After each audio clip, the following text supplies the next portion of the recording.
Temperatures might be dipping outside, but here at Blonde Studios and Company in the Chelsea section, Dominican-born swimwear designer Cenia Paredes is bringing the Caribbean to New York City. I wanted to create a line of things that myself, didn't find on the market. At her tropical theme party featuring island delicacies and exotic drinks, her spring 2022 swim collection, called Swim With Me, aims to change that.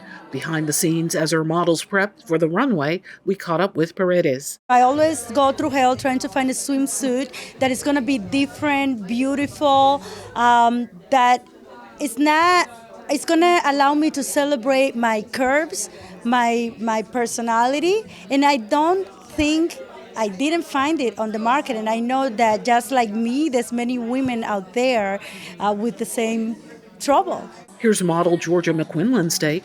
There's a lot of fun, different colors and florals, one pieces and two pieces. It's a complete line. It's perfect for people's second homes. That a lot of people are going to their second homes now, a resort, or just hanging out by the pool. The event brought out industry leaders. Her success is not just her success, it's a success for all of us women, for all of us women of color, and for the New York Women's Chamber of Commerce, which is what we want to see. We want to see women succeed. And body sculpting expert Awilda Vasquez, a CEO, was there to say her company Bodytopia offers this as well. Skin tightening, cellulite, and we mold the bodies in a natural way.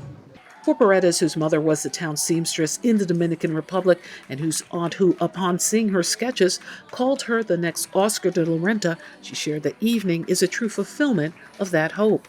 I just feel blessed, and I can't believe myself that I'm here in New York City, the heart of fashion, not only in the United States but worldwide, the mecca of fashion, that I'm here fulfilling my dream. I worked in the New York's garment districts for very renowned brands when I graduated FIT here, and then I started my own brand, so everything's possible. For BronxNet, this is Arlene Mukoko.